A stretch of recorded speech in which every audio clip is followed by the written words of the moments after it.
大家好，我是 Ason。那今天我們就來開場跟這個需要逐步擊破的這一場比賽。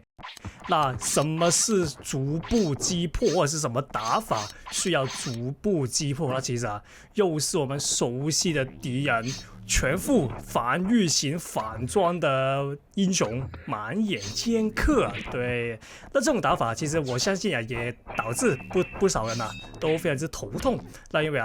盲劍這個英雄原本他的英雄素質也是非常之厲害，如果再加上這個防禦型裝備的打法的話，就會變成非常之麻煩了。我相信很多人都會認同我剛才所說的話。那今天就來跟大家開場，我是怎麼打這種防禦型打法的盲眼劍客玩家。對，那先來到這個第一回合的技能階段。那其實打這種盲眼劍客的玩家，我們一開始先做的事情是嘗試在基本功階段不停的抓到他，把這個血量拉起來。因為這種很依賴英雄素質或者是英雄基礎攻擊的一些英雄他們最怕就是被另一個英雄所壓制。对，那所以的話，如果你壓制到他的話，那他的血量就会被你狠狠的拉大，然后他就算后面的技能存起来，他也是没有这个反抗能力的。所以我们第一步就是先在前期嘗試把他的血量狠狠的拉出來。對，這邊的話可以，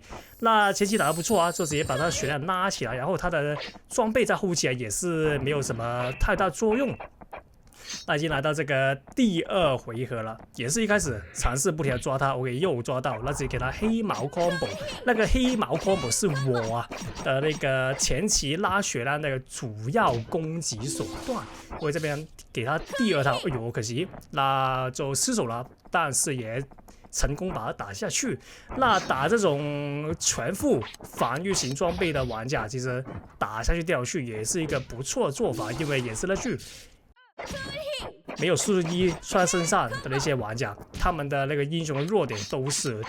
跌落傷害就是把它打下去的最好做法。OK， 這邊其實也是可以看到，我自己也說過，最近我就不是最近了，就其實打了很久這個盲眼劍客，我就發現這種正義隊長的無限防禦就可以讓盲眼劍客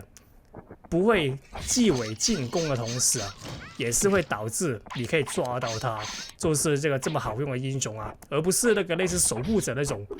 不停的防禦，然後導致對完全沒有進攻的興趣那種。對，所以我覺得正義隊長是打盲眼劍客一個不錯的好幫手好英雄我給這邊抓到，那又來到了這個技能階段了。那這邊的話，對面的技能應該也是存好，那我們就盡量把它裝備先逼出來，就是我們所謂的逐步擊破。那這邊可以看到他剛才站了在那邊不動，其實他是在換這個裝備，可以看到他那個九尾頭換出來了。那他應該是打算又換那個披風。OK， 這邊可以看到披風跟頭盔也一次換出來了。OK， 這邊直接用那個披風把它收掉。OK， 那其實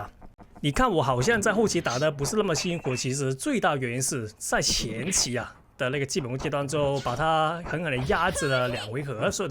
所以你可以看到我在後期打他好像就沒什麼吃力，就是因為他前期那個血量被我壓太多了，所以導致後期那些裝備使用沒有太大的價值。OK， 這邊的話可以，那不要抓到，那我們直接換這個第3英雄應該是會被他打下去。對 ，OK， 這邊的話繼續換為超雄，然後OK， 那這邊的話我就試用這個正義隊長先把他那個重低防禦掉。這些也是跟以前所說，盲眼劍客厲害的地方是他那個重低那個劍氣衝過來了一下，對，就是這一下。所以呢，我是比較偏向用這個正義隊長，先把他的那個劍氣先擋掉，然後再進行那個進攻。OK， 這邊的他的安全頭盔穿好了，但是布雷卡是不怕安全頭盔了。OK， 哎呦，這邊可惜，原本可以把他抓住，就失手了。OK，SD 小他直接開，因為他的一些技能都是防禦型的裝備，所以我們要用技能來逼技能。OK， 我這邊不錯。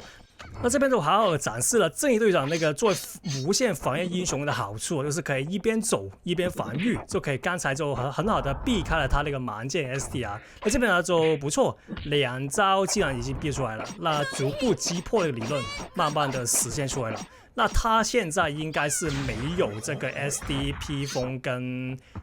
衣服，那現在他的頭盔還沒換，那我們就不要讓他有機會站起來換。那這邊直接開技能抓他，那他應該沒法抓，所以的話這邊他等於死了，是沒兩樣的。